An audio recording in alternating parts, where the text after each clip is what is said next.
What's going on, guys? Welcome back to another fun custom vehicle video. Today we're going to be customizing this old Chaos Effect vehicle.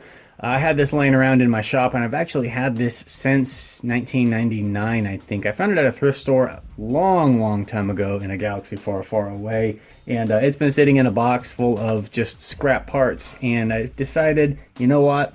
Let's give this thing some new life and make it a really cool Jurassic Park / Jurassic World capture vehicle. So I'm using a lot of the parts from this vehicle. It didn't have everything to it. It was incomplete when I found it. No big deal. I have taken it apart and I've prepped it for painting, basically taking some fine grit sandpaper, going over the surface and scuffing it all up. That way the paint has something to grab onto, because this was a very smooth surface and I want to make sure the paint doesn't chip off.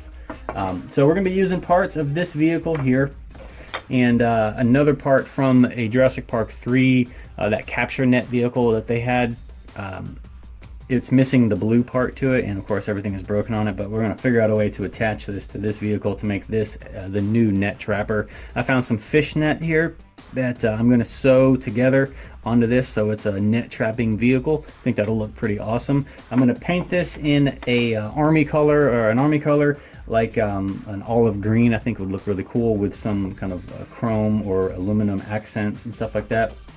I'm going to keep all the gray parts, the gray plastic, but I'm going to dry brush them with some aluminum, and then everything's going to get kind of like a dirty black wash just to make it look nice and dirty and gritty. The humans do fit, or he does fit inside decently, and then the cockpit of course goes over the top of it. We're going to leave it just like that, but I think it's going to be pretty awesome. I'm going to go ahead and get this primed, that way it can dry and we can start assembling it and customizing it some more. So stay tuned, I'll be right back. Alright, so I got the body all painted with a nice flat camo green. And I'm going to reassemble some of these parts, that way I can try to decide what I want to do next.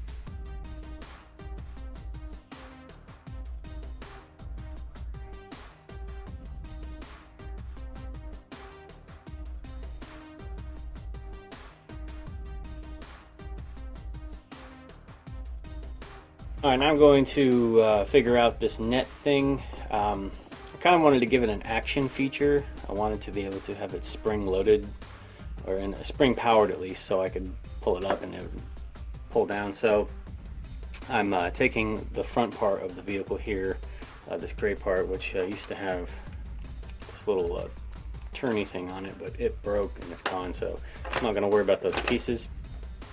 So I'm going to take this part here and take the net, and I'm going to take these spacers here and put them on the inside of the net, and set the net down inside here. Spacers are in, okay, and then hook's going to go into that little hole and then attach up to this one, and then up here there's just this little hydraulic doodad for looks, but it will keep the top part together. And I've got a hole drilled in the top there. I've got the old screw and a little washer for a spacer, and we're going to put that washer in there.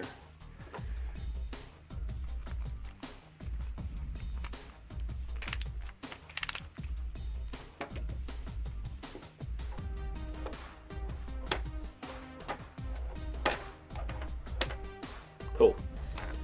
So we got that nice spring action at the bottom.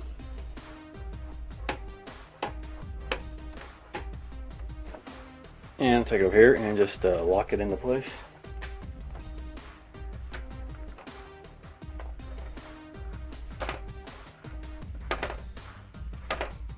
And then when you're not using it, just put the net up like that. Ready to roll. And now for back here on this thing, I wasn't quite sure what to do with it. It has this little like retracting arm, and I think something went on the end of it. I can't remember what it was, but I figured it would be kind of cool just to kind of do something like Kenner would probably do, and they would put some sort of crazy rocket launcher on top. So here's that this bazooka thing that Came with that blue and Owen set from that Jurassic World line. And just kind of pull this apart. Stick the bazooka down into there. Like that. And that way you can fire a trank missile net thing or whatever. Something insane. But that's pretty much all I'm going to do for that. It'll work. You can go around, stun the dino, and then capture it with your capture net. Alright, so I got all the parts put on. Now I'm going to paint and weather it. Okay, so I'm going to weather the vehicle up, and for that I'm just using some transparent burnt umber, you know, the Swiss Army knife of customs. And it's got it watered down a little bit, and I'm just scrubbing it into all the little areas wherever there would be like rust or grime or whatever. And then taking a paper towel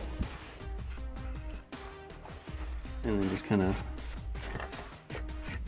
wiping away the majority of it and leaving it down in the recesses. Not really a whole lot of science behind this. It's basically the same thing over and over again.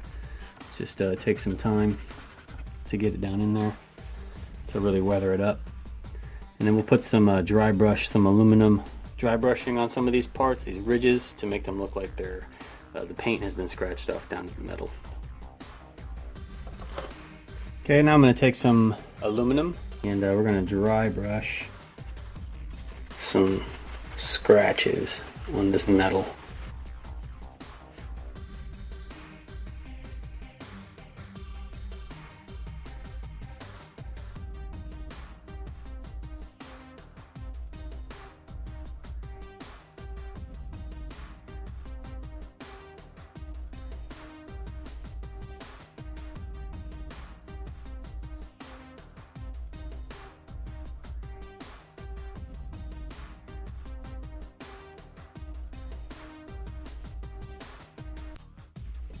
All right, so the last little detail here we want to put in, of course, this is a vehicle that is roaming through the jungle, hunting dinosaurs on the loose. So we're going to have some mud up on this bad boy. And we're going to do the old brown paint on the brush and spray the brush with the airbrush to get some mud splatter on this car.